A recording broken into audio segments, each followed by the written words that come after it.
ইমান সবসময় বাইরে দূরে সরে যেতে চায়।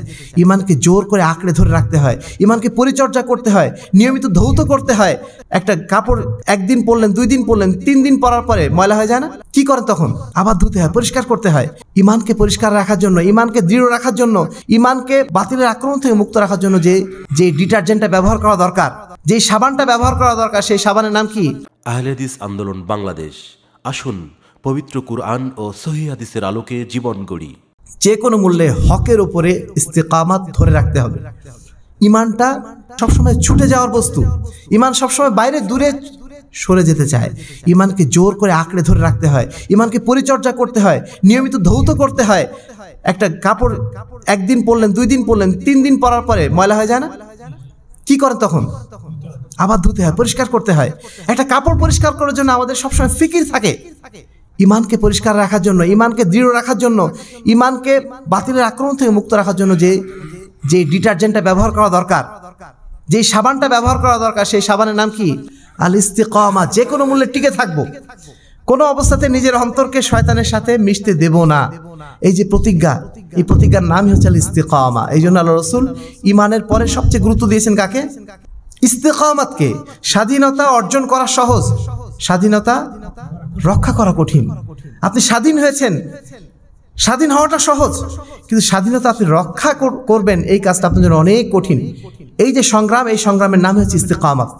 এটার জন্য আপনার দাওয়াতের ময়দানে থাকতে হয়, জিহাদের ময়দানে থাকতে হয়, নিজের অন্তরকে সবসময় পরিচর্যা করতে হয়।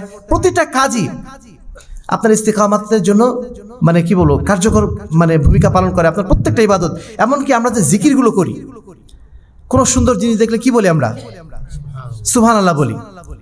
তারপরে কোনো বিপদে পড়লে কি বলি? এই যে ইন্নালিল্লাহ। সবসময় আল্লাহকে যে স্মরণ করছি, কেন স্মরণ করছি? নিজের অন্তরকে ইমানের উপর টিকিয়ে রাখার জন্য। কোনো অবস্থাতেই একজন মানুষ মারা গেছে, সেই সময় যেন আমি হতাশ না হয়ে পড়ি, আল্লাহর উপর যেন তাওয়াক্কুল রাখতে পারি। এই জন্য আমরা কি বলি? ইন্না লিল্লাহি ওয়া ইন্না ইলাইহি রাজিউন। একজন মানুষ মারা গেছে, একজন মানুষ মারা গেছে। আপনারা কি জানেন ইন্না লিল্লাহ শব্দের অর্থটা কি? একজন মানুষ মারা গেছে, ধরে নেন আপনার খুব প্রিয় একজন মানুষ মারা গেছে, আপনি কি বলছেন? ইন্না লিল্লাহি ওয়া ইন্না ইলাইহি রাজিউন। নিশ্চয়ই আমি আল্লাহর জন্য এবং আমিও আল্লাহর দিকে ফিরে যাব। আচ্ছা, যে লোকটা মারা গেল তার জন্য কোনো দোয়া কি আপনি পড়লেন? যে লোকটা মারা গেল তার জন্য কিন্তু আপনি আফসোস করলেন না। এই দোয়ার যে অর্থ, এই অর্থের মধ্যে কোনো আফসোস নেই। এই যে অর্থ, এর মধ্যে আপনার ওই মৃত ব্যক্তির জন্য কোনো দোয়া নেই, কিছু নেই। কি আছে? আপনাকে স্মরণ করে দেওয়া আছে, আপনার জন্য রিমাইন্ডার যে ওই লোকটা যেমন মারা গেল, আমার প্রিয় ব্যক্তি যেমন মারা গেল, আমিও তেমনই একদিন আল্লাহর কাছে ফিরে যাব। তার মানে সবসময় আপনাকে আল্লাহকে স্মরণ করতে হচ্ছে। কেন? নিজের ইমান ইস্তিকামাত ধরে রাখার জন্য। এই জিনিসটা আমাদের কিন্তু সবচেয়ে বড় সম্বল, হকের উপর টিকে থাকার জন্য। এই জিনিসটা আমাদের সবসময় মনোযোগের সাথে ধরে রাখার চেষ্টা করতে হবে। ইস্তিকামাত ধরে রাখার মধ্যেই আমাদের সফলতা নিহিত রয়েছে। সম্মানিত উপস্থিতি, আপনারা বিদেশের মাটিতে বর্তমানে আছেন, প্রবাস জীবন যাপন করছেন, আপনারা সবাই এসেছেন রুজির সন্ধানে, তাই না? না হলে আমরা কেউ পরিবার ফেলে এত দূর কষ্ট করে কেউ আসতাম না। অধিকাংশই আমাদের এখানে পরিবার নেই, অধিকাংশই আমাদের এখানে প্রিয়জনরা নাই, কিন্তু আমরা এখানে আছি কেন? রুজির জন্য।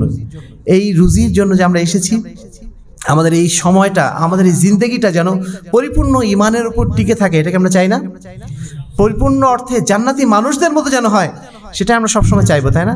কোনো অবস্থাতে দুনিয়া যেন আমাদেরকে আমাদের দিন থেকে ভুলিয়ে না দেয়। ইয়া আইয়ুহাল্লাযীনা আমানু লা তুলহিকুম আমওয়ালুকুম ওয়ালা আওলাদুকুম আন যিকরিল্লাহ। হে ঈমানদারগণ, তোমাদের মাল, তোমাদের সম্পদ, তোমাদের সন্তানাদি যেন দুনিয়া তোমাদেরকে যেন দিন থেকে ভুলিয়ে না দেয়, আল্লাহ থেকে যেন ভুলিয়ে না দেয়। এই জন্য কিন্তু আমরা এখানে এসেছি।